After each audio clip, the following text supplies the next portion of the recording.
¿Ha observado usted cómo muchas profesiones tienen su propia manera de comunicación entre quienes trabajan en cada una de ellas? Ya sea que seamos médicos, abogados, mecánicos, agricultores o constructores, no importa nuestra ocupación. Siempre creamos formas particulares de comunicarnos, un vocabulario técnico, por decirlo así, para entendernos. Esto se asemeja a cómo funciona la teología sistemática. Los teólogos sistemáticos desarrollan su teología con un vocabulario especial y crean sus propias formas para comunicarse unos con otros con términos técnicos. Esta es la segunda lección en nuestra serie, Construyendo una teología sistemática, en la cual exploraremos cómo los teólogos protestantes construyen su teología sistemática. Hemos titulado esta lección Términos técnicos en la teología sistemática, y aquí veremos cómo es que la terminología especializada permite que los teólogos cumplan su trabajo. Nuestra lección se dividirá en 3 temas principales. Primero, recibiremos una orientación general sobre la terminología usada en teología sistemática. ¿Cuál es y qué lugar ocupa en la teología sistemática? Segundo, examinaremos la formación de los términos, es decir, cómo los teólogos sistemáticos han desarrollado su forma especial de decir las cosas. Y tercero, analizaremos los valores y los peligros de la terminología sistemática, o sea, la medida en que ésta pueda facilitar o impedir nuestros esfuerzos al construir una teología sistemática. Iniciemos con una orientación básica acerca de los términos técnicos. Para observar una perspectiva más amplia, tocaremos 4 puntos. Primero, definiremos qué entendemos por términos técnicos. Segundo, explicaremos la relación entre términos teológicos y conceptos teológicos. Tercero, nos enfocaremos en la necesidad de usar términos técnicos en teología. Y cuarto, describiremos el lugar que ocupan los términos técnicos en el proceso de construir la teología sistemática. Demos un vistazo primero a la definición de término técnico.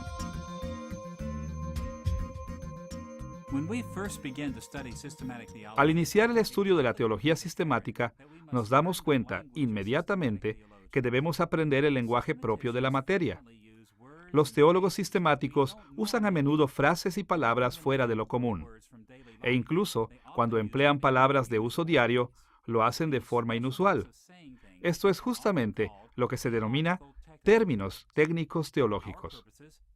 Para nuestros fines, los definiremos como palabras o frases con significado especializado en teología.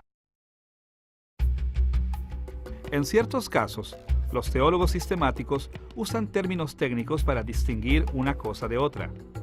Por ejemplo, la frase teología propia denota el estudio de Dios en sí, enfocándose en la propia existencia de Dios, su trascendencia y cosas semejantes. A diferencia, el término teología por sí solo denota la categoría más general de cualquier tema relacionado con Dios, incluso doctrinas de la humanidad, el pecado y la salvación. En otros casos, los términos técnicos también representan formas convenientes de abreviar temas complejos en una sola palabra o frase. Por ejemplo, el término técnico Trinidad es una palabra que encierra enseñanzas muy detalladas acerca de Dios. En una discusión teológica, es mucho más fácil referirse a la Trinidad que tomar el tiempo para elaborar explicaciones acerca de la doctrina cada vez que nos referimos al tema. En todo caso, los términos técnicos teológicos son palabras o frases con significado especializado en teología. Ahora que ya tenemos la idea básica de qué es un término técnico, veamos otro punto: la relación entre el término y el concepto.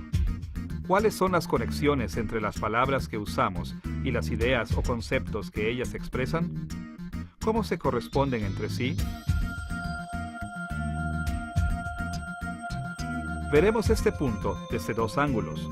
Primero, las conexiones entre términos y conceptos en el lenguaje en general, y segundo, dichas conexiones en cuanto al lenguaje de las Escrituras. Primero veamos cómo se relacionan en el lenguaje en general. Si preguntamos a la gente cómo se relacionan las palabras con las ideas que tienen en la mente, la mayoría probablemente dirá que cada palabra que usan tiene una idea que le corresponde. La mayoría piensa que hay una correspondencia mutua y directa entre términos y conceptos.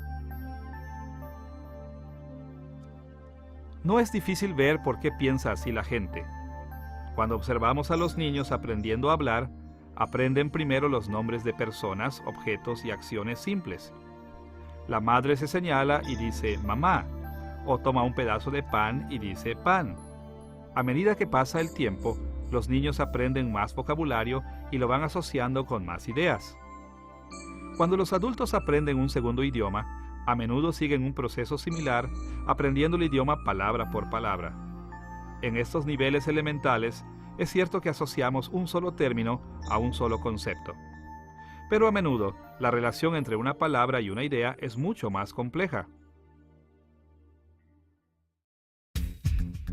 Podemos resumir estas complejidades en dos declaraciones simples. Por un lado, varios términos pueden significar un solo concepto y por otro lado, un solo término puede significar varios conceptos. Analicemos ambos lados de este punto, empezando por el hecho de que varios términos pueden significar un solo concepto.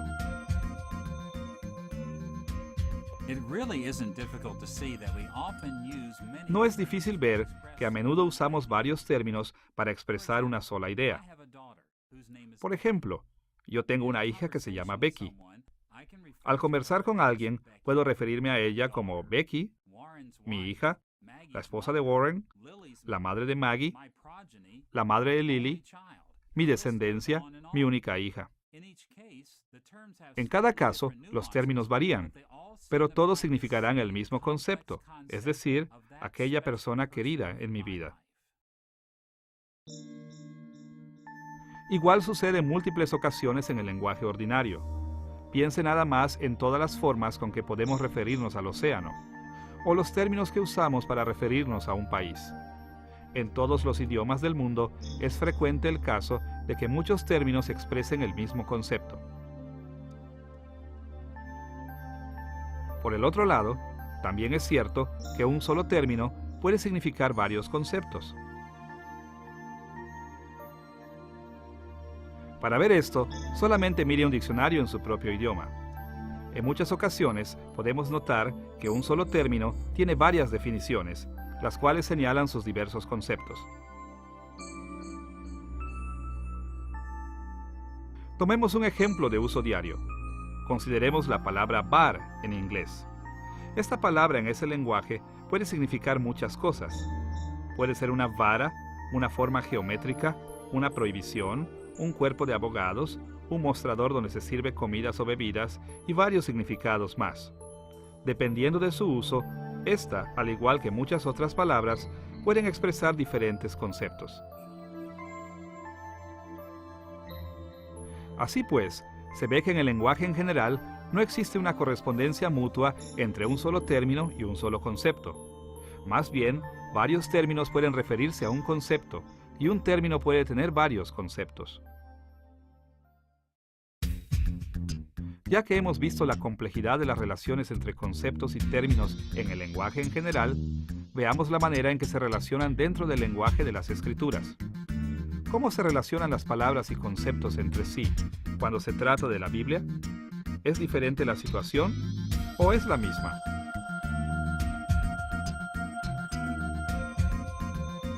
La verdad es que la mayor parte de la Biblia ha sido escrita en lenguaje ordinario. Así que, al igual que varios términos pueden significar el mismo concepto en el lenguaje normal, varios términos también pueden significar el mismo concepto en el lenguaje bíblico. Y tal como un solo término puede significar varios conceptos en el lenguaje común, igualmente puede significar varios conceptos en la Biblia. Veamos primero el hecho de que en las Escrituras varios términos pueden significar un solo concepto. Una manera de ver este uso del lenguaje es observando todos los términos bíblicos usados para definir el concepto de vida cristiana. Considere por un momento las muchas maneras que un solo escritor, el apóstol Pablo, se refirió a la vida cristiana. La llamó santificación, en Primera de Tesalonicenses capítulo 4, versículo 3. Habló de ella como fidelidad en Primera de Corintios capítulo 4, versículo 17. También se refirió a la vida cristiana como obediencia en Romanos capítulo 16, versículo 19. Se refirió a ella con la frase caminando en el Espíritu en Gálatas capítulo 5, versículo 25. Y la describió como conforme a Cristo en Romanos capítulo 8, versículo 29. Así como transformación en 2 de Corintios capítulo 3, versículo 18. En todas esas ocasiones, Pablo estaba hablando esencialmente de la misma idea, lo que podríamos llamar la vida cristiana. Hay muchos otros conceptos en las Escrituras referidos de múltiples maneras. Por ejemplo, pensemos en todos los nombres dados a Jesús en las Sagradas Escrituras. Aparte de ser simplemente llamado Jesús o Jesús de Nazaret, es comúnmente llamado Cristo o Christos en griego, el cual viene a ser una traducción del término hebreo Meshiach, que significa el ungido. Usualmente también se le llama Señor, como en Hechos capítulo 1, versículo 21, y Salvador, como en 2 de Pedro capítulo 1, versículo 11. Además, la Biblia lo llama Dios, en Tito capítulo 2, versículo 13, el Verbo, en Juan capítulo 1, versículo 1, el postrer Adán, en 1 de Corintios capítulo 15, versículo 45, el Hijo de Dios, en Lucas capítulo 1, versículo 35, Hijo de David, en Mateo capítulo 21, versículo 9, el Rey, en Lucas capítulo 19, versículo 28, el primogénito de toda la creación, en Colosenses capítulo 1, versículo 15, y el mediador, en 1 de Timoteo capítulo 2, versículo 15. Desde luego que estos términos tienen ligeras variaciones, pero todos los términos definen a la misma persona, nuestro Señor y Salvador Jesucristo, la segunda persona de la Trinidad. Así vemos que, como sucede en el lenguaje ordinario, las Escrituras usan a menudo varias palabras para referirse a un solo concepto. Por otro lado, las Escrituras también usan un solo término para referirse a muchos conceptos. A veces se trata de palabras ordinarias y conceptos de poca importancia en la teología sistemática. Pero, muy a menudo las Escrituras usan un solo término para referirse a una variedad de conceptos, aun cuando estos sean muy importantes en teología. Consideremos dos términos en la Escritura que juegan un papel esencial en la teología sistemática. Primero, veremos el término justificación y, en segundo lugar, el término santificación.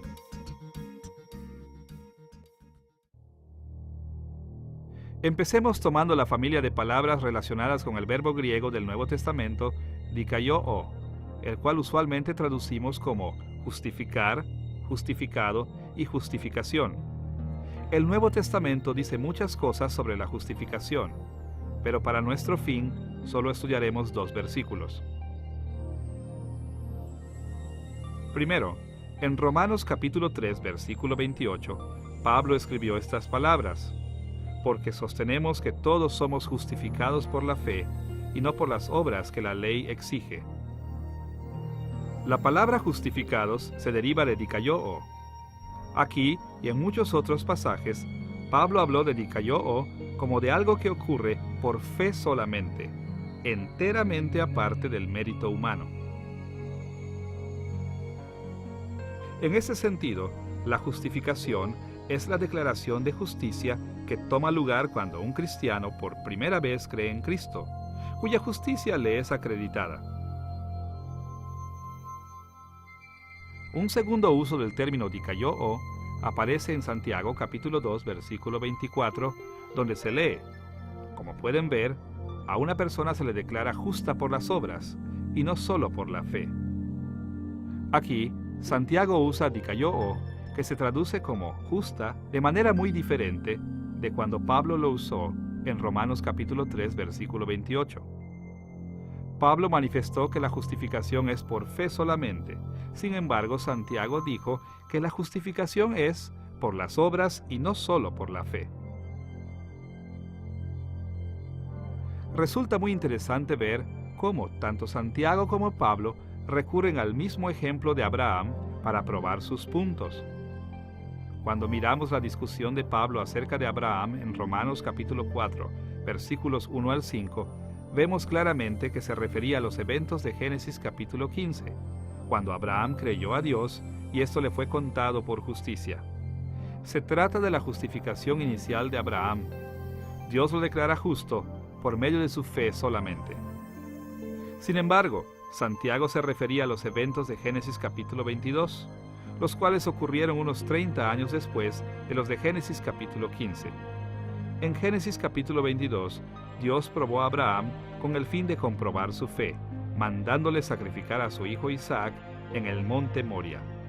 Santiago capítulo 2, versículo 23 dice que de esta manera la fe previa de Abraham se cumplió. En este caso, Santiago no se refería a la declaración inicial de que Abraham es justo, sino acerca de la prueba o vindicación de su justicia. Entonces, está claro que los autores del Nuevo Testamento emplearon el término griego dikaiō en por lo menos dos formas distintas. Ahora, lo que hemos visto acerca del término justificación no es inusual. Consideremos, por ejemplo, la familia de palabras relacionadas con el verbo griego hagiazo, a menudo traducido santificar, santificación, santo e incluso sagrado. Este término también significa varios conceptos diferentes en el Nuevo Testamento. A manera de ilustración, veremos tres conceptos diferentes a los que se refiere con este solo término el apóstol Pablo. Primero, en la primera epístola a los Corintios, capítulo 6, versículo 11, leemos estas palabras: ya han sido lavados, ya han sido santificados, ya han sido justificados en el nombre del Señor Jesucristo y por el Espíritu de nuestro Dios. En este pasaje, Pablo ha usado el término santificados o hagiazo para referirse a lo que Dios hace cuando una persona viene a Cristo por primera vez, por medio de lo cual dicha persona es hecha aceptable ante Dios y separada del pecado. A veces esto es llamado santificación definitiva. Podemos ver que esto es lo que quiere decir con los otros términos que emplean el contexto inmediato. Habló de los corintios que habían sido lavados y limpios de pecado, santificados o sagrados y aceptables ante Dios, y justificados o declarados justos por la fe. Aquí, santificados se refiere a la santificación inicial que reciben los nuevos creyentes en la justificación con la cual son hechos justos y definitivamente unidos a Cristo. Segundo, otro uso del término santificado o hagiazo aparece en Primera de Tesalonicenses capítulo 4 versículo 3. Allí Pablo escribió estas palabras: la voluntad de Dios es que sean santificados, que se aparten de la inmoralidad sexual. En este pasaje, Pablo se refiere a algo que los creyentes deben perseguir. A veces esto es llamado santificación progresiva. Pablo explicó lo que significa ser santificado, asociándolo con el evitar la inmoralidad sexual. Aquí hagiazo se refiere al proceso continuo del creyente al tratar de evitar el pecado a lo largo de la vida. En un tercer pasaje, Pablo empleó el término hagiazo aún de otro modo. Escuchen lo que escribió en 1 Corintios capítulo 7 versículo 14. Porque el esposo no creyente ha sido santificado por la unión con su esposa, y la esposa no creyente ha sido santificada por la unión con su esposo creyente. Si así no fuera, sus hijos serían impuros, mientras que, de hecho, son santos. En este pasaje, Pablo usó la familia de palabras asociada con hagiazo 3 veces, al describir familias con esposos creyentes y no creyentes. Primero dijo que el esposo no creyente es santificado, hagiazo, por su esposa creyente. Segundo, dijo que igual sucede con la esposa no creyente. Y tercero, usó la forma adjetiva de la palabra para recordar a los corintios que los hijos de estas familias son santos, hagios o santificados. Ahora, Pablo no quiso decir que Dios separa del pecado a estos no creyentes para hacerlos aceptables a Él. Ni tampoco quiso decir que los hijos de los creyentes son salvos. Ni siquiera quiso decir que todos van en busca de una vida santa como cristianos. Del resto de los escritos de Pablo, se desprende claramente que para ser salvos se requiere la fe salvadora. A lo que se refería el apóstol es a lo que podemos llamar santidad sin salvación, es decir, el concepto de que los no creyentes e hijos de familia, con al menos uno de los padres creyente, son santificados en el sentido de ser separados del resto del mundo por la presencia de dicho creyente. Entonces vemos que Pablo usó el término bíblico hagiazo para referirse a la experiencia inicial de un verdadero creyente, al proceso continuo de búsqueda de santidad y a la separación de ciertos no creyentes aun cuando ellos no posean la fe salvadora. Ahora, lo que hemos visto sobre el término justificación y santificación también sucede con muchas otras palabras bíblicas.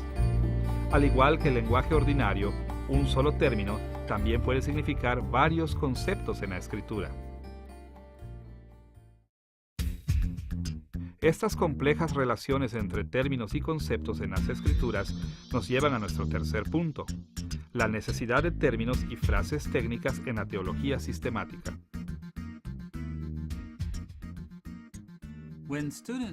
Cuando estudiantes se encuentran por primera vez con la teología sistemática, a menudo se sienten perplejos por una lista interminable de términos que se deben aprender. Muchas veces me han hecho preguntas como: ¿por qué no podemos decir las cosas como las dice la Biblia? En un nivel, los términos técnicos no son necesarios. Sería factible estudiar, aprender y enseñar teología aún sin ellos. Pero en otro nivel, la terminología es necesaria para crear un sistema teológico coherente que abarque toda la Escritura. Debido a que las conexiones entre términos bíblicos y conceptos son tan numerosas, los teólogos sistemáticos han desarrollado un vocabulario especial que es a veces artificial, pero que facilita y aclara la comunicación.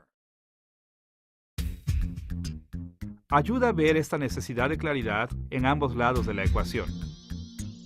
Primero, veremos la confusión causada al usar varios términos para referirse a un solo concepto.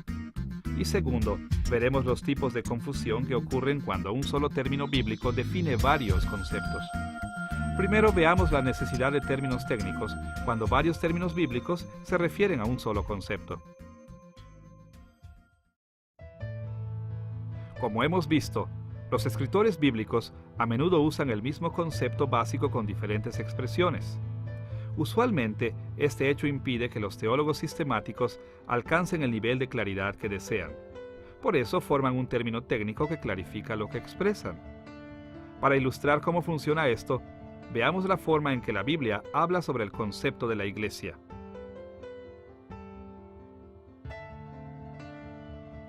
La enseñanza bíblica acerca de la doctrina de la iglesia es comúnmente llamada eclesiología.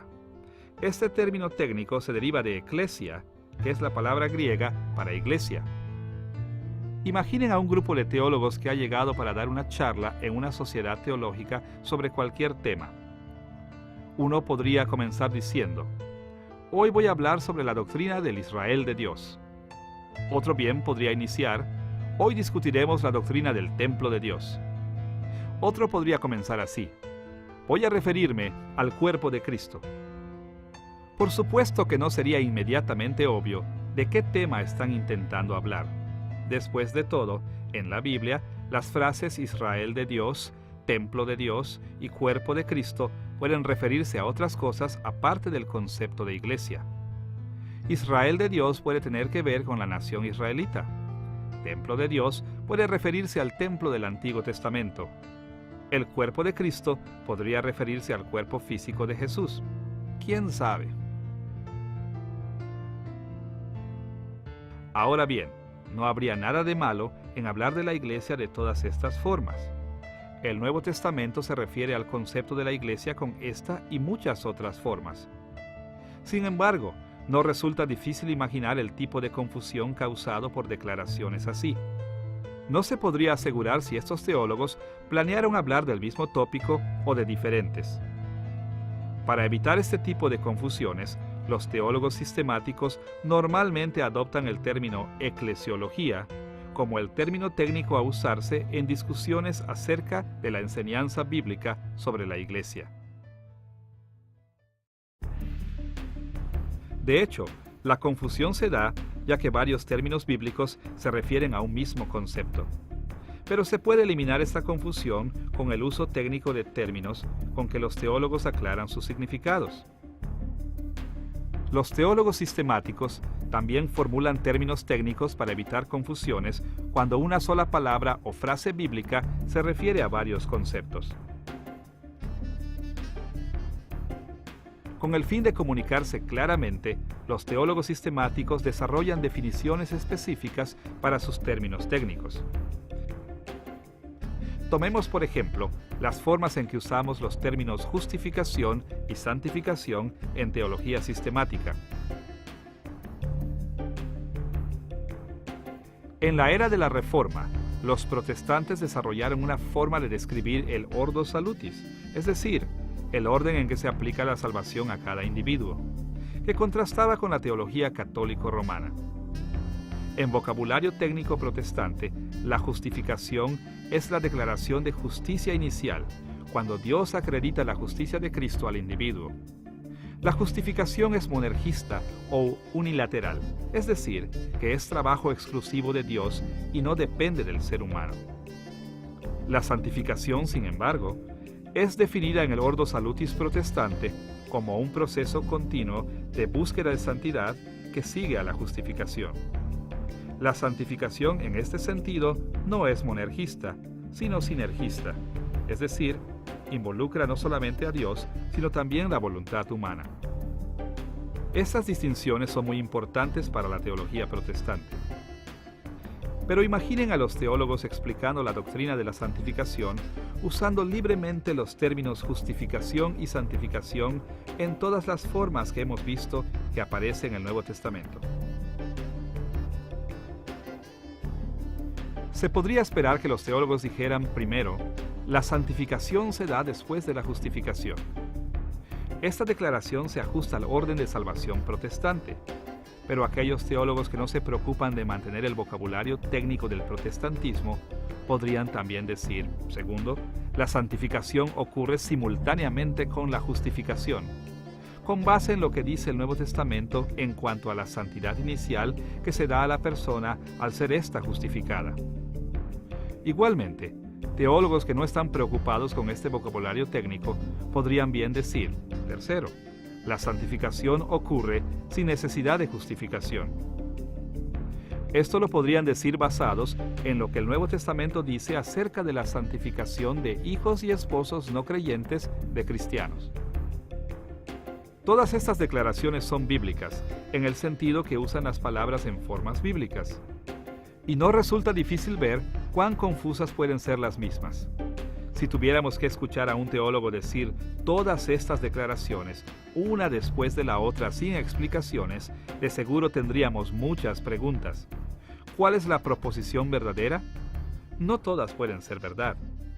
A primera vista, pensaríamos que estas proposiciones se contradicen entre sí. Más adelante en esta lección, veremos con mayor detalle cómo los teólogos manejan este tipo de problema. Por el momento, bastará decir que los teólogos sistemáticos tratan de evitar ese tipo de confusión creando un vocabulario especializado o técnico. A medida que discuten temas como la justificación y la santificación, van definiendo estos términos en formas limitadas que restringen las formulaciones teológicas que realizan. Ya que hemos visto la necesidad de términos técnicos en la teología sistemática, dirijamos nuestra atención al lugar que estos términos técnicos tienen en la teología sistemática. Veremos cómo los términos técnicos son los cimientos de la teología sistemática.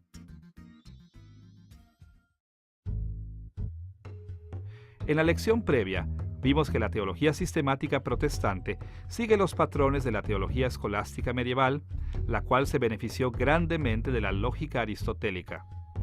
En este aspecto, la teología sistemática sigue 4 pasos importantes. Primero, desarrolla definiciones exactas para sus términos. Segundo, usa estos términos para formular proposiciones. Tercero, usa estas proposiciones en silogismos para crear declaraciones doctrinales. Y cuarto, ordena sus argumentos lógicos en un sistema racional de doctrina. Aun cuando nadie sigue un proceso estrictamente lineal al construir teología, este esquema es una ayuda al resumir la estrategia usada para construir la teología sistemática. Tomemos un ejemplo para ilustrar lo que queremos decir. Supongamos que algunos teólogos sistemáticos desean discutir el tema de la muerte de Cristo. Primero crearían terminología del vocabulario tradicional cristiano, en cuyo caso, un número de expresiones especiales subirían al escenario principal, tales como soteriología, la enseñanza de la salvación; historia salutis, los logros de Dios en cuanto a salvación a través de la historia; expiación substitutoria, la idea de que Cristo murió como el sustituto sobre el cual Dios derramó toda su ira; y ordo salutis, el orden en el cual el individuo recibe la salvación en su vida. También emplearían términos como fe salvadora, arrepentimiento, perdón y desde luego Cristo. Segundo, de una u otra manera, los teólogos sistemáticos incorporarían estos términos a proposiciones que expresan elementos de lo que las Escrituras enseñan acerca de la muerte de Cristo.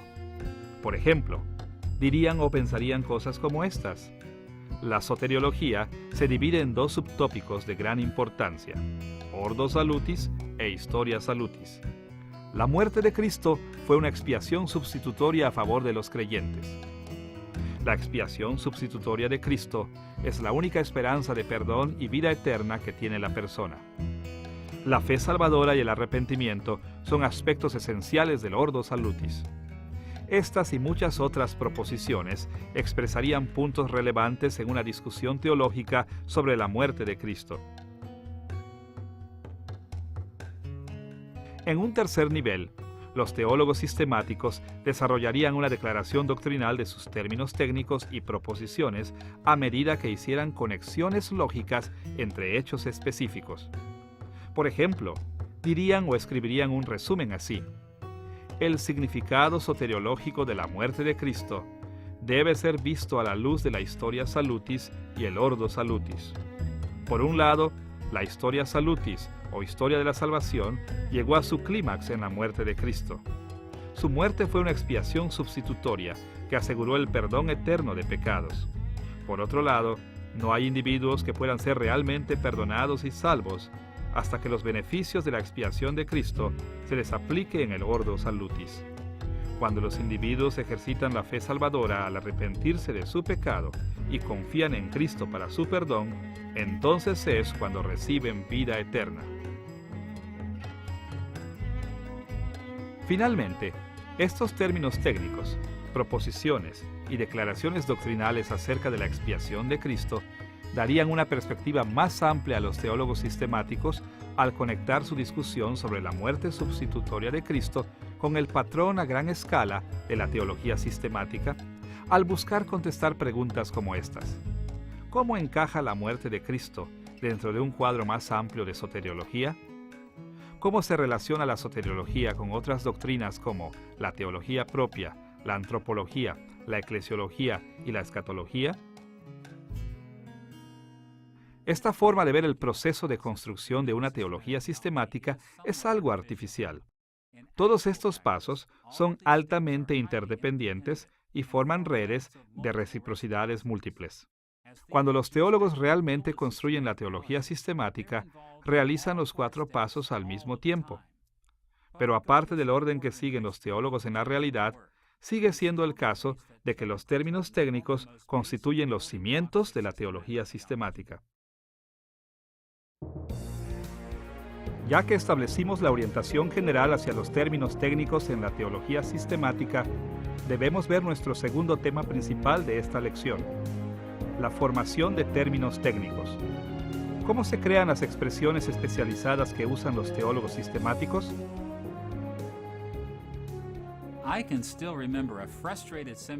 Aún recuerdo a un seminarista que me buscó después de clases muy desconcertado y me dijo, ¿de dónde saca todas esas palabras tan raras? Lo miré y le contesté, la mayoría de las palabras que uso no son mías, las he sacado de los teólogos sistemáticos. Nuevamente me miró y preguntó, ¿de dónde sacaron las palabras ellos? Era obvio que la terminología técnica que usamos en el seminario había colmado la paciencia de esta persona y decidió hacer una muy buena pregunta. ¿De dónde proviene todo este vocabulario especializado que se usa en la teología sistemática? En realidad, los términos técnicos de la teología sistemática se forman de muchas maneras. Para explicar algunas de las más importantes maneras en que se desarrollaron los términos, nos enfocaremos en dos direcciones. Primero, veremos que muchos términos de la teología sistemática provienen de la Biblia. Y segundo, veremos que otros provienen de recursos extrabíblicos. Primero veamos algunas maneras en que los teólogos sistemáticos obtienen sus términos de la Biblia. La mayoría de los cristianos se sienten mucho más cómodos cuando los teólogos usan expresiones bíblicas en su teología. Nosotros queremos que nuestra teología sistemática sea fiel a la enseñanza de las Escrituras. Por eso nos agrada mucho más cuando los teólogos suenan como la Biblia. Incluso así, debemos darnos cuenta que usar terminología bíblica como vocabulario técnico no es tan sencillo como parece. Los teólogos sistemáticos en realidad forman términos técnicos que provienen de las Escrituras de por lo menos tres maneras. Primero, al enfatizar un término bíblico sobre otros términos que se refieren al mismo concepto. Segundo, al enfatizar uno de los significados de un término bíblico sobre los otros. Y tercero, creando nuevos significados para términos bíblicos que no aparecen en las Escrituras. Será útil examinar estas tres formaciones a fondo. Empecemos observando cómo los teólogos sistemáticos enfatizan un término bíblico sobre otro. Como hemos visto, los escritores bíblicos a menudo usan más de una expresión para referirse a la misma idea. Para traer claridad a sus discusiones, los teólogos sistemáticos frecuentemente escogen una de las muchas formas que se refieren a un concepto en la Escritura, como el término técnico, y lo usan de manera exclusiva. Para ilustrar lo que queremos decir, veremos el ejemplo de la doctrina de la regeneración. En la teología sistemática se usa el término regeneración para nombrar el acto de Dios por el cual se otorga nueva vida espiritual a una persona. Se refiere a la primera transición o cambio que toma lugar a medida que la persona sale del pecado y muerte hacia una nueva vida en Cristo. Muchos términos en la Escritura se refieren a este concepto. El término regeneración es una traducción del griego palingenesia, que se menciona solamente 2 veces en el Nuevo Testamento, una en Mateo capítulo 9, versículo 28, y otra en Tito capítulo 3, versículo 5. Su mención en Tito es la única ocasión en que se usa la palabra regeneración con el significado del inicio de la vida nueva en Cristo. Pero este mismo concepto es también descrito por otros términos. Por ejemplo, en Juan capítulo 3, versículo 3, se encuentra la frase griega genao anothen, que se traduce como nacido de nuevo o nacido de arriba. Y en 1 de Pedro capítulo 1, versículo 3, encontramos la palabra anagenao, generalmente traducida nacido de nuevo. En Santiago capítulo 1, versículo 18, la palabra es apokueo, que sencillamente significa hacer nacer o sacar. Y Efesios capítulo 2, versículo 10, usa el término katizo, que significa crear. En Gálatas capítulo 6, versículo 15, el concepto de regeneración se menciona con el término kainektisis, o nueva creación, y en Efesios capítulo 4, versículo 24, kainos anthropos, o nuevo hombre. Aunque algunos términos se refieren al mismo concepto, los teólogos sistemáticos tienden a referirse a todos bajo el rubro de regeneración. un solo término bíblico para este concepto se escoge de los demás para establecer sencillez y claridad. Además de escoger un término en vez de otros, los teólogos sistemáticos también crean términos técnicos enfatizando un significado del término bíblico escogido sobre los otros.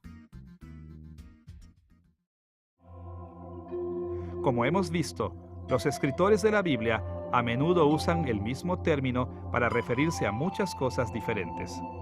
Una de las formas en que los teólogos sistemáticos tratan de evitar la confusión que esto puede causar es enfatizando un significado bíblico de un término sobre sus otros significados. Todo teólogo sistemático confiable conoce que el término dikaiō, generalmente traducido justificar o justificación, es usado de diferentes maneras en el Nuevo Testamento. Como lo vimos antes en esta lección, se refiere por lo menos a dos conceptos distintos. En Romanos capítulo 3, versículo 28, se refiere a una declaración inicial de justicia por la fe sola, pero en Santiago capítulo 2, versículo 24, se refiere a la prueba o vindicación de la fe por obras. Imaginen lo que podría suceder si los teólogos sistemáticos usaran regularmente el término justificación en ambas formas. Si se les preguntara, ¿cómo es justificada una persona? Uno diría, una persona es justificada por fe solamente y no por obras. Pero otro diría, una persona es justificada por obras y no solo por la fe. Este tipo de conversación teológica pronto se volvería muy confusa.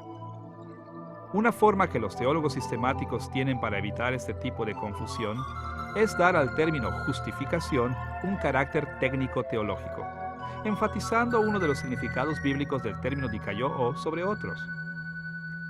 En respuesta a la falsa doctrina de la Iglesia Católica Romana, los protestantes han enfatizado el significado de justificación como declaración de justicia.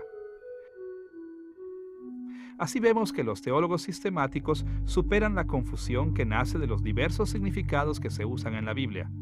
Esta preferencia da a la expresión la calidad de término técnico teológico. Así vemos que los teólogos sistemáticos superan la confusión que nace de los diversos significados que se usan en la Biblia. Esta preferencia da a la expresión la calidad de término técnico teológico. Además de enfatizar un término o un significado, los teólogos sistemáticos también forman su vocabulario técnico del lenguaje bíblico, dando nuevos significados a los términos bíblicos. Es decir, que usan palabras bíblicas en maneras nunca usadas en la Biblia. Un ejemplo muy conocido de la creación de significados nuevos para términos de la Biblia es la expresión técnica teológica pacto de gracia. Esta frase es usada en la teología tradicional protestante para describir la relación de Dios con su pueblo, no solo en el Nuevo Testamento, sino a través de toda la historia de la Biblia, desde el tiempo de la caída en pecado hasta el regreso de Cristo en gloria. Es un concepto que abarca todos los pactos divinos después de la caída en pecado, o sea, los pactos con Noé, Abraham, Moisés, David y Cristo. Escuchen la forma en que la Confesión de Fe de Westminster describe el pacto de gracia en su capítulo 7, sección 3. El hombre, por su caída, se hizo incapaz para la vida que tenía mediante el pacto de las obras, por lo que agradó a Dios hacer un segundo pacto, llamado comúnmente el pacto de gracia, según el cual Dios ofrece libremente a los pecadores vida y salvación por Cristo Jesús. Noten que la confesión no sugiere que la terminología de pacto de gracia aparezca en la Biblia, pero resulta obvio que las palabras pacto y gracia sí son términos bíblicos, pero no aparecen en las Escrituras combinados entre sí con este significado técnico. Como resultado, la confesión dice que el convenio del pacto es comúnmente llamado el pacto de gracia. La relación entre Dios Padre e Hijo, que se revela a través de toda la historia de la Biblia, es comúnmente llamada así por los teólogos, pero no por la Biblia. Los teólogos sistemáticos han creado esta terminología técnica usando expresiones bíblicas en nuevas formas. En efecto, El concepto expresado por el término pacto de gracia es un concepto bíblico. Existe unidad en toda la actividad salvadora de Dios en la Biblia, y esa unidad es dada por medio de pactos y de gracia. Pero ya que las Escrituras no tienen un término para este gran concepto, entonces los teólogos sistemáticos construyen este término técnico para expresarlo. Entonces, vemos que los teólogos forman terminología técnica usando lenguaje bíblico en por lo menos tres maneras: enfatizando un término bíblico para un concepto sobre otros términos, enfatizando un significado del término sobre otros significados, y dando un significado nuevo al término basado en la Biblia. Por estos medios, los teólogos sistemáticos buscan asegurar la claridad de sus discusiones sobre la fe cristiana. Ahora que hemos visto cómo los teólogos sistemáticos van formando sus términos técnicos usando el lenguaje bíblico, debemos ver la segunda de estas maneras importantes en que formamos estos términos especiales. Los teólogos sistemáticos también derivan su terminología de otros recursos fuera de las Escrituras. Debemos siempre recordar que los teólogos cristianos han tenido que aprender a comunicar las enseñanzas cristianas en varias culturas donde Dios los haya ubicado. Esta es la razón por la cual los teólogos patrísticos a menudo se expresaban en términos neoplatónicos y por la que los teólogos escolásticos generalmente lo hacían con terminología aristotélica. Los teólogos sistemáticos protestantes también han continuado en obediencia al mandato de Cristo, usando términos extrabíblicos, usando a la vez terminología de períodos previos o prestando términos de sus culturas contemporáneas. Hay muchas formas en que términos extrabíblicos aparecen en la teología sistemática, pero nos servirá de ayuda a pensar de tres maneras principales. Primero, los teólogos sistemáticos adoptan terminología común que les esté disponible. Segundo, atribuyen nuevos significados a términos filosóficos y religiosos extrabíblicos. Tercero, a menudo combinan terminología extrabíblica con expresiones bíblicas. Consideremos primero cómo ellos usan formas extrabíblicas que adoptan de su terminología común. Tal vez la manera más sencilla en que los teólogos sistemáticos obtienen términos de la terminología extrabíblica al explicar las enseñanzas de la Escritura es adoptando vocabulario común de sus culturas. Pues bien, en el período patrístico, esta base de palabras y frases provenían del lenguaje griego, lengua primaria de los académicos cristianos en el mundo mediterráneo de la época. En el período medieval, la lengua primaria de los académicos cristianos era el latín. En la era moderna, los cristianos han empleado terminología de los idiomas de las diferentes culturas en las que han incursionado significativamente. Uno de los ejemplos más importantes del uso de terminología común extrabíblica es el término Trinidad. La palabra Trinidad primero apareció por el año 180 después de Cristo, cuando Teófilo de Antioquía usó el término griego trias para describir este atributo de Dios. Este término fue más tarde traducido al latín como trinitas, para significar la tríada. Pues bien, el término Trinidad nunca aparece en la Biblia, ni fue tampoco una expresión filosófica o religiosa. Simplemente fue un término derivado del término común tres. Eventualmente, este término extrabíblico vino a ser el rubro bajo el cual los teólogos expresaban el hecho de que las Escrituras a veces hablan de Dios como tres y otras veces como uno. Tal como los obispos del primer concilio de Constantinopla lo pusieron en el año 381 después de Cristo. Hay una sola divinidad, poder y substancia del Padre y del Hijo y del Espíritu Santo. La dignidad siendo igual y la majestad siendo igual en tres hipóstasis perfectas. En otras palabras, tres personas perfectas. En el pasado y el presente, la Iglesia ha enfrentado un número de enseñanzas falsas acerca de las relaciones del Padre, Hijo y Espíritu Santo. Puesto en lenguaje sencillo, algunos grupos han tendido a realzar la unidad del Padre, Hijo y Espíritu Santo, mientras otros han realzado su distinción. Con el fin de reflejar la enseñanza completa de la Escritura sobre la unidad y la diversidad de la divinidad, los cristianos ortodoxos usan la expresión extrabíblica Trinidad como un término técnico que significa que Dios es tres personas perfectas, pero uno solo en poder y esencia. Este término extrabíblico ayuda a clarificar estos temas. Dios es la Trinidad. En segundo lugar, los teólogos sistemáticos también crean nuevos significados con terminología extrabíblica usada en discusiones filosóficas y religiones no cristianas. Ellos adoptan dichos términos y modifican su significado para que se conformen a la enseñanza cristiana y la expliquen. Cuando los cristianos evangélicos observan que muchos términos de teología sistemática provienen de fuentes religiosas o filosóficas extrabíblicas, objetan su uso. Es común temer que los teólogos se extravíen al usar vocabulario aparte del que encuentran en la Biblia.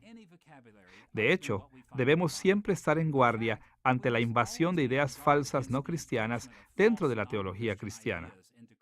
Pero, a la vez, siempre que los teólogos sistemáticos mantengan las Escrituras como juez supremo, las expresiones extrabíblicas, sean religiosas o filosóficas, pueden servir de gran ayuda. Un ejemplo de un personaje bíblico que hace lo mencionado aparece en Hechos capítulo 17. Se trata del muy conocido pasaje cuando Pablo se dirige a una multitud en el Areópago de Atenas. En un punto de su discurso, Pablo citó positivamente a tres poetas griegos. Escuchen lo que dijo en Hechos capítulo 17, versículos 28 y 29. Como algunos de sus propias poetas griegos han dicho, de él somos descendientes. Por tanto, siendo descendientes de Dios, no debemos pensar que la divinidad sea como el oro, la plata o la piedra, escultura hecha como resultado del ingenio y de la destreza del ser humano. La expresión de él somos descendientes fue previamente usada por dos poetas griegos en diferentes épocas, Cleanto y Arato. Sin embargo, Pablo adoptó confiadamente esas dos expresiones paganas como suyas propias, diciendo en el versículo 29, por lo tanto, siendo descendientes de Dios. Pues bien, Cleanto y Arato se referían realmente a Zeus, el principal dios del panteón griego, no al dios de la Biblia. Pero Pablo dio a esta terminología de poetas griegos un significado distintivo cristiano, insistiendo que fue el Dios de la Biblia y no Zeus quien creó a la humanidad. Siguiendo el ejemplo de Pablo, los teólogos sistemáticos pueden también adoptar terminología filosófica y religiosa no cristiana en ocasiones, siempre que la redefinan en relación con los conceptos bíblicos. Una ocasión digna de mencionar en que esto sucedió fue con la doctrina de Cristo o cristología. Escuchen la respuesta de la Iglesia acerca de la controversia sobre Cristo en el Concilio de Calcedonia en el año 451 después de Cristo.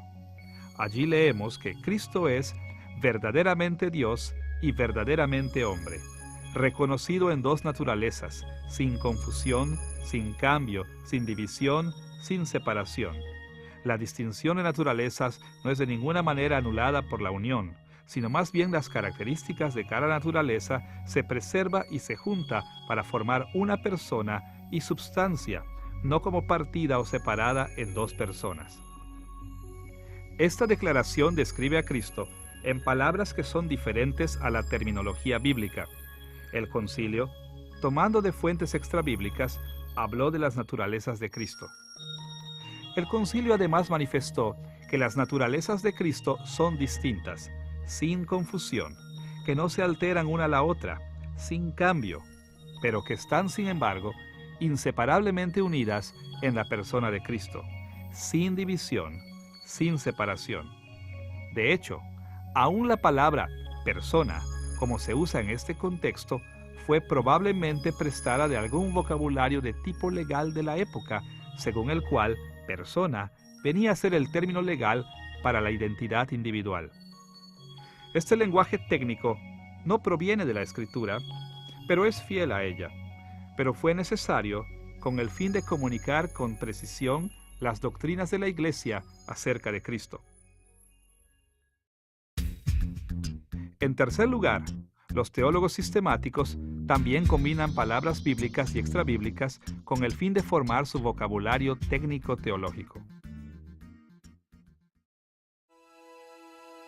Este tipo de combinación ocurre en muchas formas diferentes, algunas más llamativas que otras.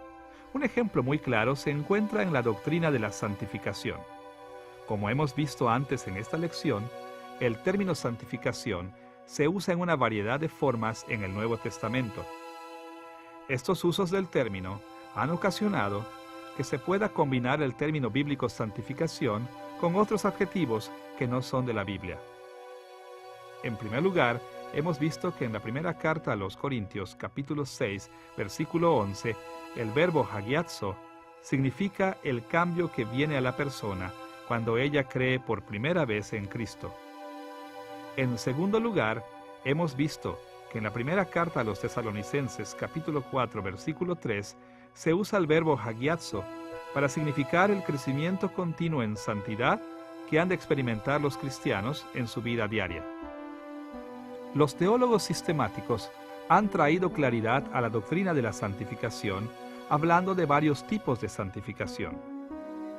Hablan de la santificación que ocurre cuando la persona por primera vez cree, como santificación definitiva, combinando el término santificación con la palabra extrabíblica definitiva para indicar que este tipo de santificación se da una vez y para siempre, y que mueve a la persona a un estado de santidad, separación del mundo y consagración a Dios.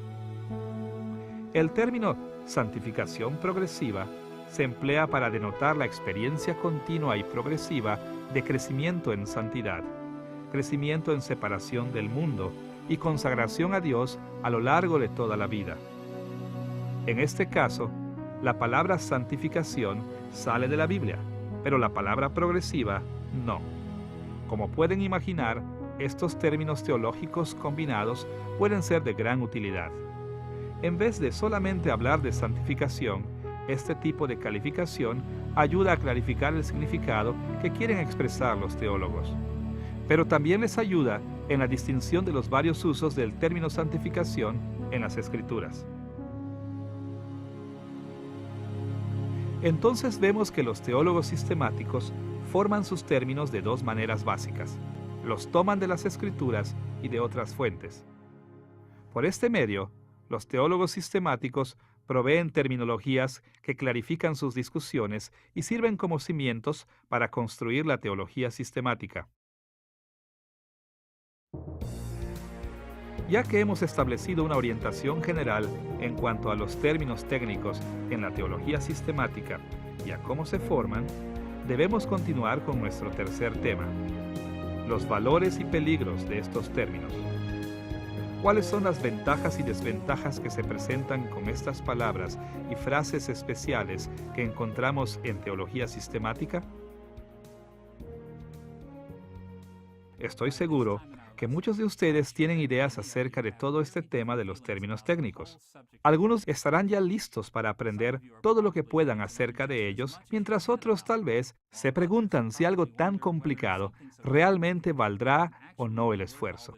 Bien, como veremos, es importante no sobreestimar ni subestimar cuánto nos puede ayudar el lenguaje técnico en la teología sistemática. Una perspectiva equilibrada será tanto positiva como negativa, porque los términos técnicos nos presentan ventajas y desventajas.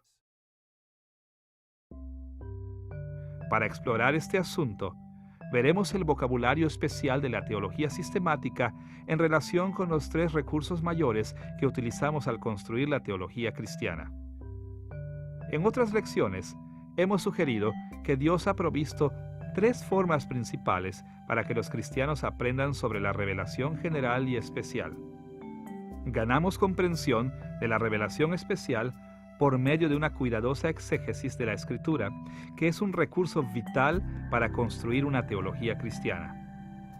Más allá de esto, Dios nos ha llamado a sacar provecho de la revelación general, prestando atención a otros dos recursos.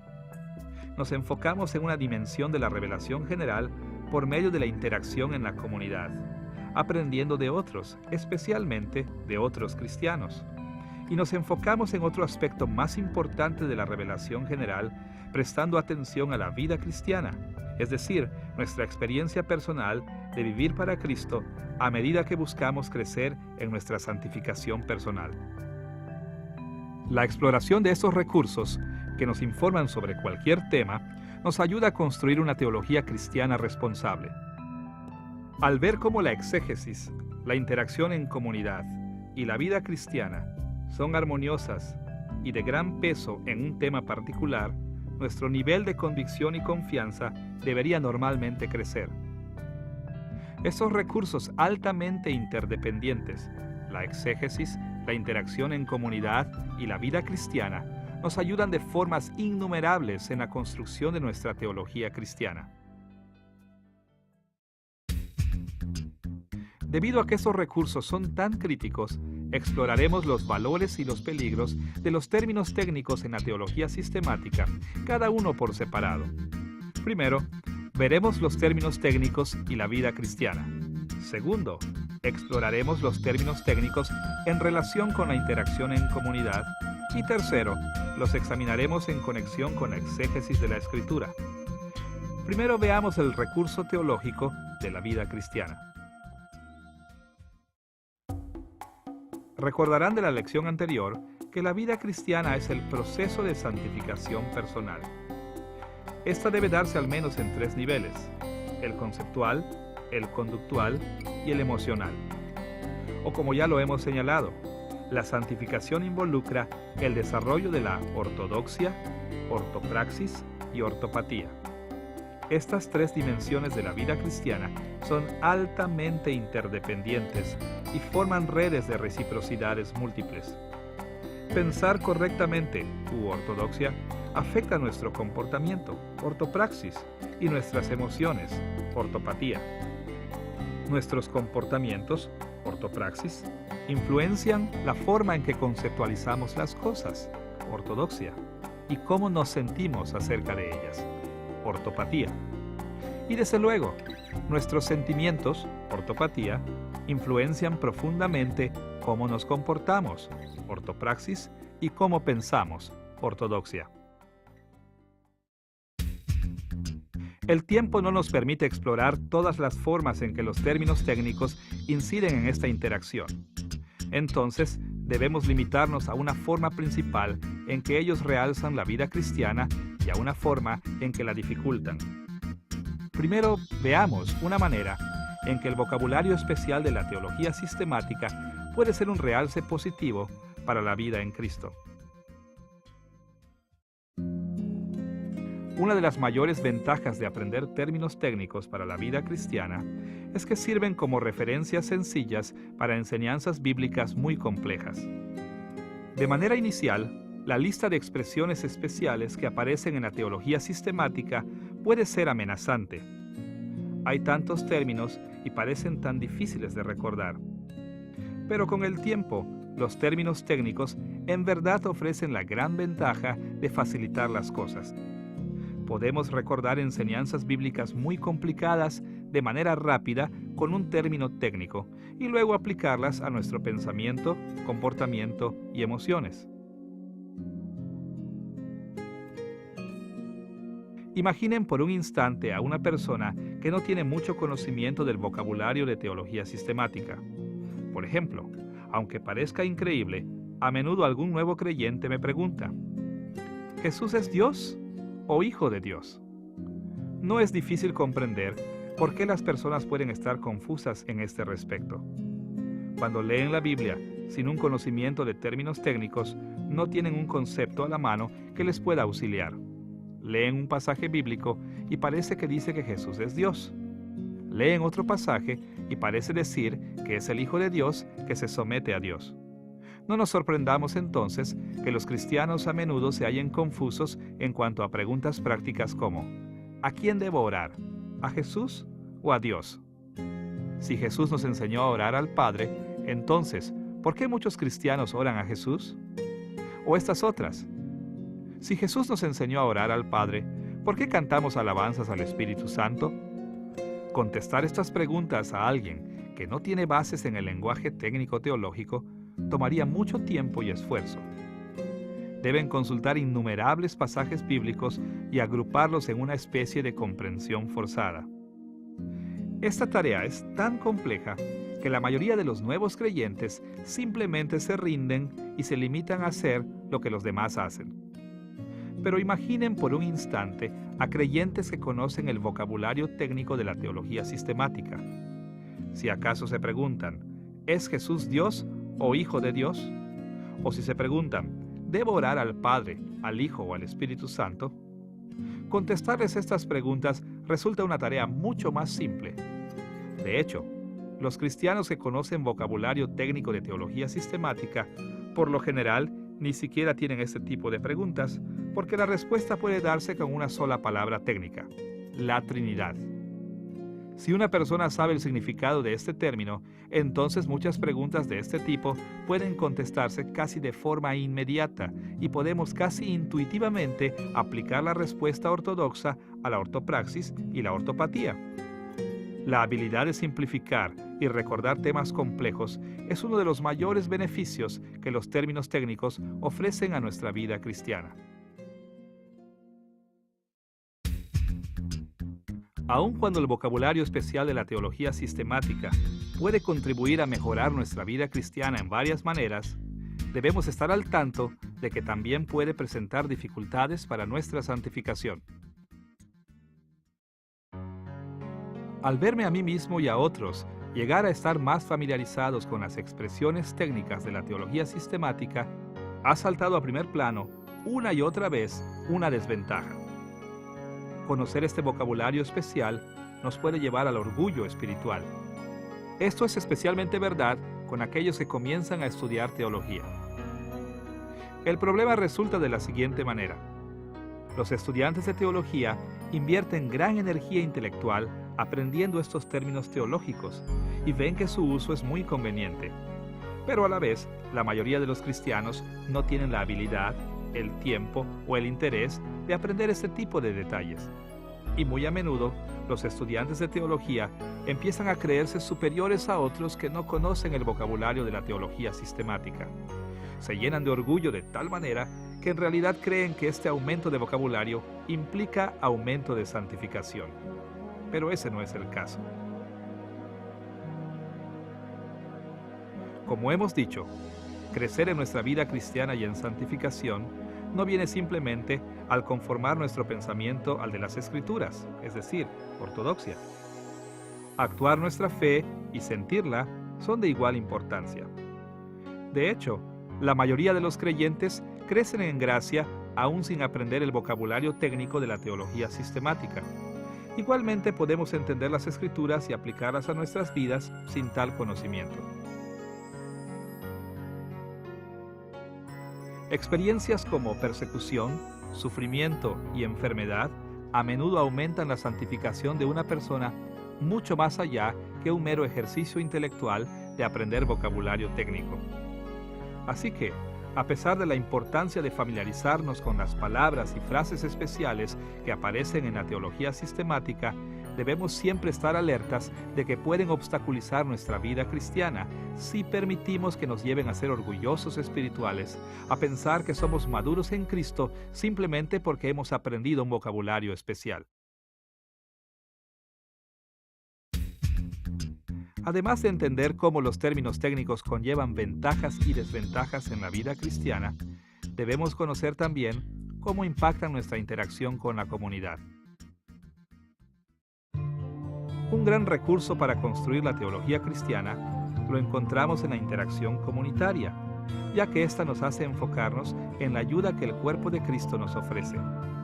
Podemos hablar de tres dimensiones importantes dentro de la comunidad cristiana: herencia cristiana, comunidad cristiana actual y juicio privado. La herencia cristiana representa el testimonio de la obra del Espíritu Santo en la iglesia del pasado. Sabemos lo que Él ha enseñado a nuestros antepasados espirituales. Nuestra comunidad cristiana actual representa el testimonio de nuestra vida cristiana hoy en día, es decir, lo que el Espíritu Santo está enseñando a otros creyentes a nuestro alrededor. Nuestro juicio privado representa el testimonio de nuestras conclusiones y convicciones personales sobre diversos asuntos, es decir, las cosas que nosotros traemos a nuestra interacción con otros, con el Espíritu guiándonos individualmente. Estas dimensiones de la interacción cristiana, de varias maneras, crean también redes de reciprocidades múltiples. Nuestra herencia informa a nuestra comunidad actual y a nuestro juicio privado. Nuestra comunidad presente es la mediadora de nuestra herencia y afecta nuestros puntos de vista personales. Y nuestro juicio privado también es el mediador entre las influencias de nuestra comunidad pasada y la actual. Con todas estas dinámicas básicas en mente, debemos explorar algunas formas en que el vocabulario de teología sistemática podría realzar u obstaculizar la interacción en comunidad. Veamos primero una forma importante en que los términos técnicos realzan la interacción en comunidad. Una de las formas en que los términos técnicos pueden realzar la interacción en comunidad se reduce a una sola palabra: comunicación. Cuando los cristianos son capaces de usar las expresiones especiales desarrolladas por los teólogos sistemáticos, pueden comunicarse mucho más efectivamente. Por un lado, podemos interactuar más efectivamente con nuestra herencia cristiana si conocemos el lenguaje de la teología sistemática. La gran mayoría de obras teológicas, comentarios, credos, confesiones y otros escritos teológicos del pasado hacen frecuentes alusiones a términos técnicos para sintetizar las creencias cristianas. Típicamente, la teología sistemática está profundamente interesada con estas formas tradicionales de expresar las cosas. Entonces, los términos técnicos de la teología sistemática nos ayudan grandemente en nuestra interacción con los cristianos del pasado. Por ejemplo, si alguien se interesa en conocer el pensamiento de líderes de la Iglesia como Agustín, Lutero o Calvino, hay una gran ventaja si se está familiarizado con los términos técnicos tradicionales. Aunque muchos términos han sido acuñados después de los días de tales líderes, es un hecho que los términos técnicos nos brindan formas de conexión con sus escritos y así podemos beneficiarnos de lo que Dios les enseñó a ellos. Por otro lado, nuestra interacción con comunidades actuales puede ser beneficiada si nosotros y quienes nos rodean compartimos un vocabulario teológico común. La próxima vez que esté en una clase o conferencia de la iglesia, escuche claramente cómo sus hermanos en la fe hablan entre sí acerca de teología. Pronto será evidente que se establece una eficaz comunicación cuando los participantes están de acuerdo en los significados de los términos que emplean. Cuando no es así, la comunicación se pierde. ¿Acaso no es bueno que la mayoría de protestantes usen el término justificación en el sentido de justificación por la fe sola? ¿Puede imaginar siquiera los problemas comunicativos que tendríamos si usáramos el término justificación dándole varios significados? ¿No es bueno que podamos hablar de santificación sabiendo de lo que estamos hablando? ¿No le parece positivo que podamos referirnos a la humillación de Cristo y la exaltación de Cristo sin tener que preguntarnos qué intentamos decir? Mientras más sepamos y compartamos los términos técnicos, más podremos comunicarnos de manera efectiva. Aunque es cierto que el vocabulario especial de la teología sistemática puede realzar o mejorar nuestra interacción en estas y otras maneras, también se da el caso de que puede obstaculizar nuestra interacción en comunidad. Muchas expresiones especiales de la teología sistemática son arcaicas y no muy comunicables hoy en día. Muchas provienen de períodos tan tempranos como el patrístico o el medieval. Muchos otros se originaron hace varios siglos. Aunque estos términos técnicos fueron creados para facilitar la comunicación en esos tiempos, son sencillamente muy arcaicos para la comunicación actual. Como resultado, nosotros podemos aprenderlos, pero muchos a nuestro alrededor tal vez no. Y la interacción en comunidad se ve severamente limitada. Me he encontrado frecuentemente con este problema al explicar la doctrina de la unión hipostática, es decir, la unión entre las naturalezas divina y humana de Cristo en la persona de Cristo. Podemos pensar que sabemos el significado de naturaleza y persona, pero su significado actual es tan diferente del que les otorgaban los cristianos de la antigüedad. A medida que vamos familiarizándonos con la terminología de la teología sistemática, debemos a la vez reconocer que ésta puede obstaculizar nuestra comunicación dentro de la comunidad. Habiendo visto algunas maneras en que los términos técnicos se relacionan con la vida cristiana y la interacción en comunidad, debemos pasar al tercer gran recurso teológico, la exégesis de la Escritura. ¿Cómo afectan las palabras y frases especiales de la teología sistemática nuestra interpretación de la Biblia? La exégesis es vital al construir toda teología cristiana, porque es nuestro acceso más directo a la revelación especial de Dios en la Escritura. Hemos sugerido en otra lección que resulta de ayuda pensar en tres maneras principales en que el Espíritu Santo ha guiado a la Iglesia para interpretar las Escrituras. Estas tres amplias categorías las denominamos análisis literario, análisis histórico y análisis temático. Primeramente, en un análisis literario, se mira a la Escritura como si fuera un cuadro, una presentación artística diseñada por autores humanos bajo la inspiración divina para influenciar a sus audiencias originales por medio de sus rasgos literarios distintivos. Segundo, el análisis histórico mira a la Escritura como una ventana a la historia, es decir, como una forma de mirar y aprender eventos históricos de la antigüedad por medio del reporte inerrante de la Escritura. Y tercero, el análisis temático trata a la Escritura como un espejo, o sea, una forma de reflexionar sobre preguntas y tópicos que nos interesan.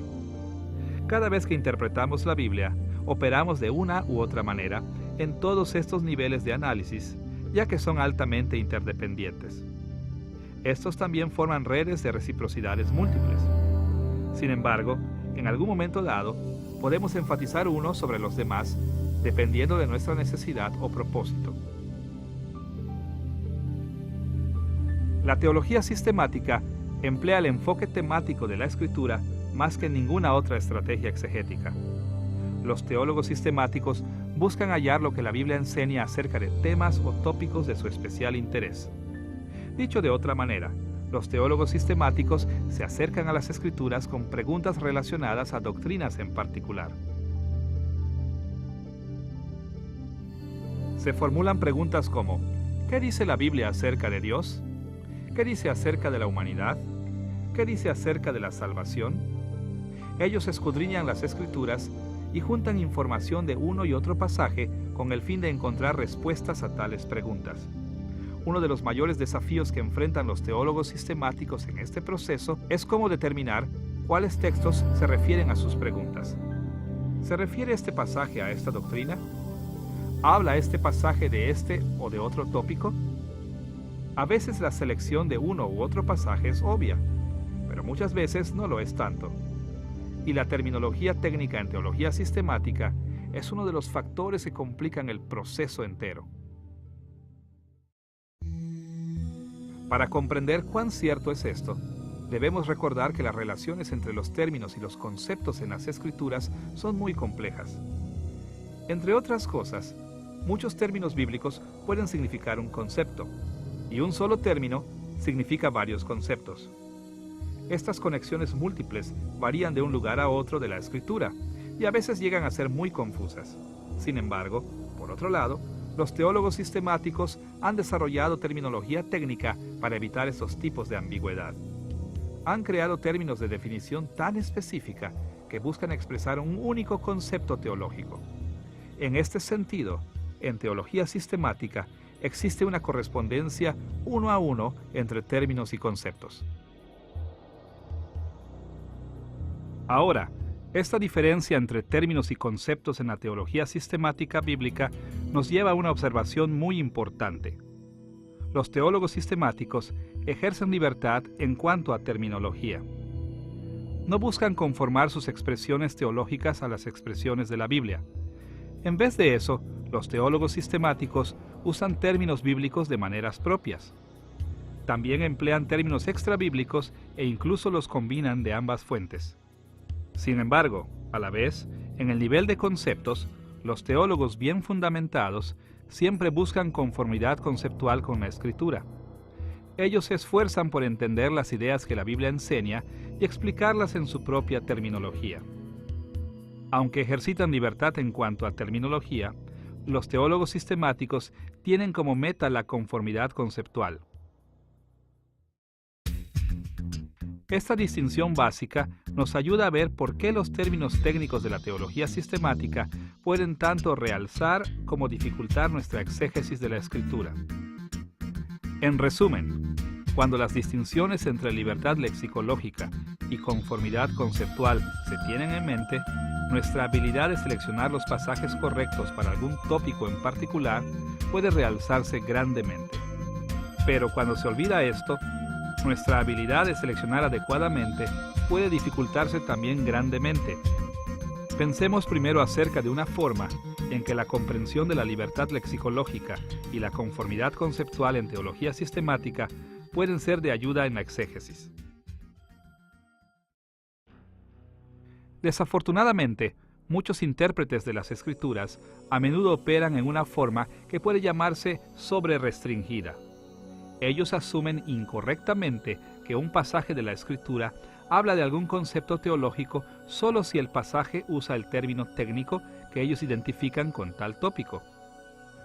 Si su término especial teológico, que usualmente se trata de una expresión técnica de la teología sistemática, no aparece en el pasaje, ellos lo excluyen de manera incorrecta. En realidad, los teólogos sistemáticos no deben sobre-restringir, sino seleccionar apropiadamente a medida que exploran las Escrituras. Pueden hacerlo cuando recuerdan que los escritores bíblicos expresan tópicos con todo tipo de términos.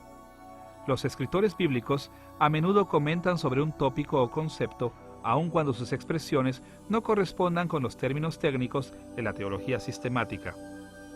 Por esta razón, cuando los teólogos sistemáticos buscan información en las Escrituras acerca de algún tópico, deben cuidarse de no sobre-restringir, buscando solamente ciertas palabras.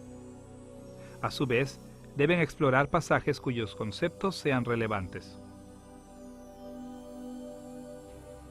Por ejemplo, en esta lección hemos visto que las Escrituras usan muchos términos para describir el concepto o doctrina de la regeneración. La transformación inicial de una persona al pasar de muerte espiritual a vida en Cristo se llama regeneración solo en Tito capítulo 3 versículo 5.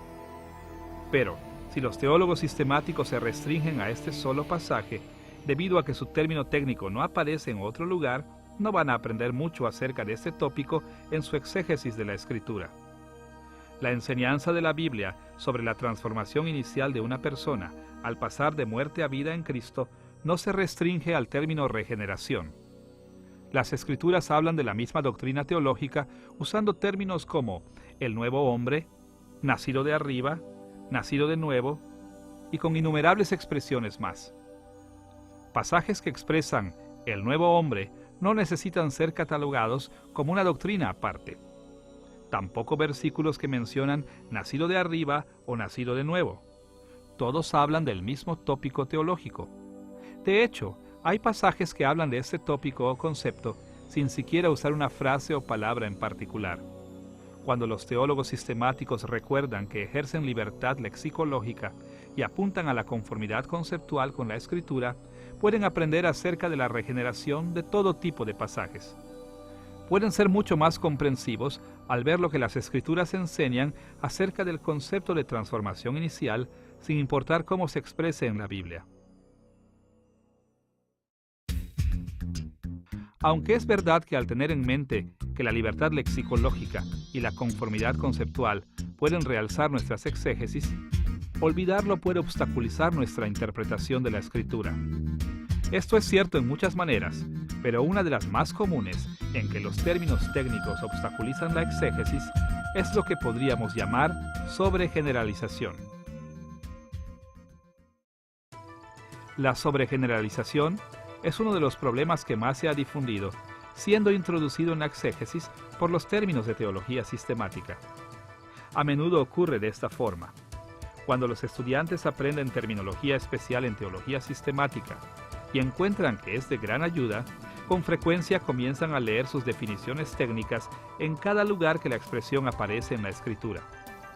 Incorrectamente asumen que cada pasaje donde aparece la palabra se refiere al mismo tópico o doctrina teológica. Pero cuando recuerdan que los teólogos sistemáticos ejercen libertad lexicológica y solo buscan conformidad conceptual con la Escritura, pueden evitar la sobregeneralización y hacer una selección apropiada.